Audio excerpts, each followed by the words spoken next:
안녕하세요 여러분. 행복한 사람들의 따뜻한 이야기 해피트리 가족상담센터입니다.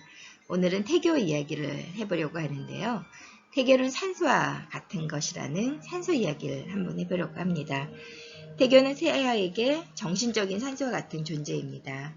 이 정신적인 산소를 가까이 하다 보면 정말로 산모의 신체는 산소에 충만하게 된다는 건데요. 사람이 살아가는데 가장 중요한 것은 말할 것도 없이 산소와 물이라는 건데요.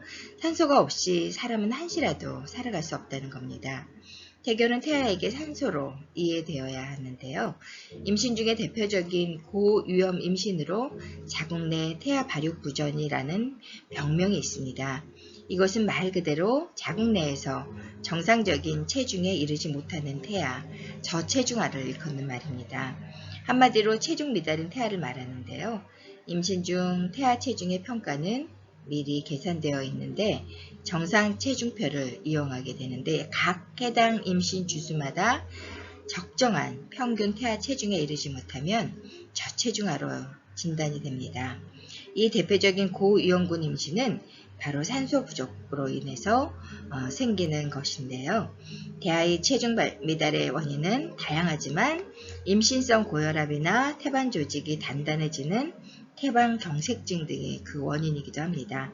임신성 고혈압과 태반경반증은 변명이 판이하게 다르지만 이 두 질환에서 한 가지 공통점이 있습니다.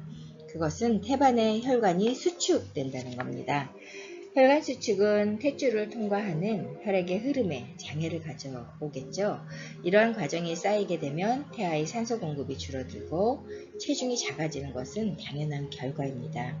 체중 미달인 태아를 만드는 요인으로는 태반 혈액이 통과하는 태반 표면, 즉 육모막 면적의 감소에도 여기에 해당이 되고요.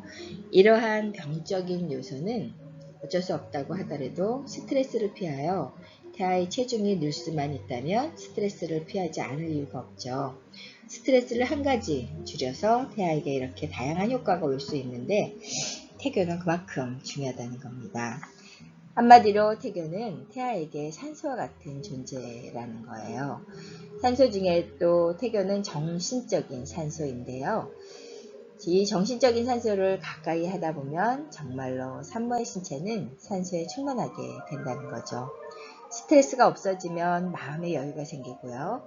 몸과 마음의 여유가 생기는데 이때 신체는 외부로부터 훨씬 더 좋은 산소를 받아들이게 됩니다. 임신부들에게 적당한 유산소 운동과 약간 깊은 복식 호흡을 생활화하도록 권유하는 책을 본 적이 있습니다. 바람직한 권유라고 생각합니다. 임신 중 태아에게 생기는 대부분의 질환은 산소 결핍증에서 생기기 때문인데요. 우리가 살아가는 데 산소와 물이 필요하듯이 태아에게는 태교가 필수인 것을 우리가 알아야 하고요. 물은 자신이 부어지는 용기에 따라 모양이 달라지고 항아리에 부으면 항아리 모습으로, 찻잔에 부으면 찻잔의 모습이 되죠. 마찬가지로 부모가 이제 어떤 정성을 담느냐에 따라서 태아의 모습이 달라질 수 있다는 겁니다. 태교가 좌우가 된다는 거죠. 그 배경은 물론 과학적인 태교라는 겁니다. 그리고 오늘은 두 번째로 드라큘라 영화에 대한 이야기를 한번 해볼까요? 7태도와 제3태도에는 태아에게 지극히 해로운 장소를 피하라는 충고가 있고 괴기영화나 공포영화를 상영하는 극장도 그런 장소가 현대에서는 될 수가 있겠는데요. 공포영화를 보면서 가슴이 졸아드는 경험을 해본 독자들이 있을 거예요. 공포영화가 무섭다고 하면서도 눈을 가린 손가락 사이로 끝까지 보는 사람도 있죠. 공포영화는 사람들의 호기심을 자극하는 요소들도 가지고 있고요. 그런데 이제 공포, 괴기 영화만을 좋아하는 산모들도 있을 것입니다. 태교를 위해서라면 아기를 가진 임신부들은 가능한 한 이런 영화는 보지 않는 것이 좋습니다. 공포영화나 괴기영화를 볼 때 우리는 자기도 모르게 긴장하여 손에 땀을 쥐게 되죠. 가슴의 심박동도 서서히 빨라오고 입에서도 침이 마르고 호흡도 서서히 가빠 오르게 됩니다. 이것은 모두 자율신경 중에서 교감신경이 자극되어 나타나는 증상입니다. 이것이 심해지면 사망하는 사람도 생길 수 있고요. 예민한 사람들은 급격한 자율신경 신경 실조증에 빠질지도 모르겠죠. 우리 몸의 자율신경계는 교감신경계와 부교감신경계가 절묘한 조화를 이루고 유지하고 있는데요. 이것이 내분비 시스템과 협조하여 생체 조직에 대한 반응을 하게 됩니다.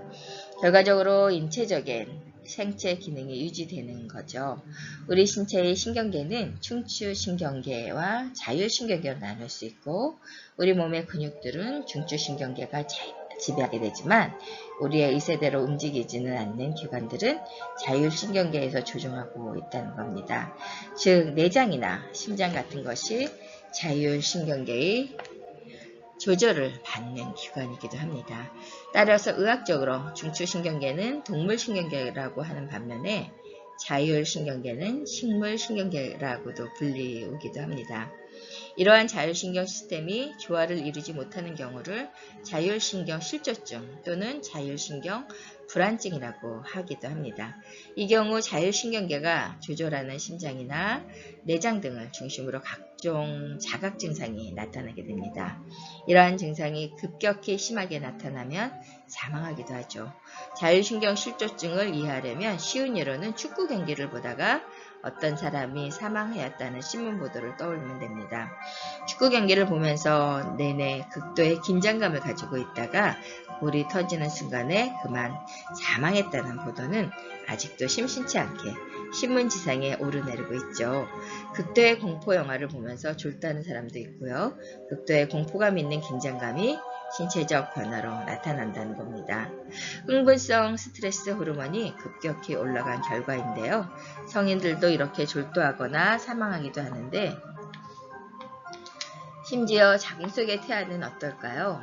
더 이상 제로날 여지가 없을 것입니다. 임신부들에게 태교에 관한 강연을 마치고 나면 어떤 산모가 다음과 같이 질문을 했어요. 선생님, 저는 드라큘라 같은 공포영화를 좋아하는데 정말 보면 안 되나요? 다른 임신부들의 폭스에 다음과 같은 말을 해줬습니다. 극장에서 공포영화나 괴기영화를 상영하는 경우에 그래도 극장 입구에 산모 출입 금지라는 글을 써붙이는 나라는 아직 우리나라 영화관인 것밖에 없는 것 같다고요. 외국에서는 극장 입구에 그런 팻말을 보지 못했습니다. 우리나라는 얼마나 태교가 발달한 나라입니까? 그런 글까지 써붙이니까요. 우리나라의 전체 사회 분위기가 참으로 그런 것인지 지금까지 회의가 되기는 하는데요. 우리 사회는 아직까지 전반적으로 임신부를 진심으로 배려하고 아껴주는 분위기가 있습니다. 그러나 몇몇이 내려오는 전통 태교의 가르침이 우리의 가정습관 또는 사회 일각의 구석구석에 일부 남아있다는 것은 참으로 여러분 다양스러운 일입니다. 비록 극히 일부이기는 하지만 이러한 것을 꾸준히 찾고 개발하여 우리의 임신부들을 보호하고 따뜻이 감싸주는 정겨운 사회가 되어야 하는 거죠. 이것은 우리 자신을 위하여 나아가는 우리 사회를 위한 일이기도 합니다. 7태도의 제3도에는 태살의 장소를 피하라는 충고가 있습니다. 이 항은 주로 임신부가 가지 말아야 할 곳을 나열하고 있는데요. 이러한 장소들을 태살, 즉 태아에게 지극히 해로운 장소로 인정하였던 거죠. 다만 임신 10개월 중에서 매달 일정한 곳을 택하여 임신부의 접근을 막은 것은 다소 합리적이지 못한 시대의 상황을 고려해서 이해해 보면 될 것 같아요. 현대적으로 풀이하면 태교도 실태교도 제3도의 태살의 장소에 괴기영화나 공포영화를 상영하는 극장이 추가되어야 하지 않을까 하는 생각이 들었습니다. 오늘은 태교 이야기를 했는데요. 여러분의 아기가 그리고 우리 산모님들이 건강하게 출산을 하는 그날까지 여러분을 응원하겠습니다. 안녕히 계세요. 시선이 박사였습니다.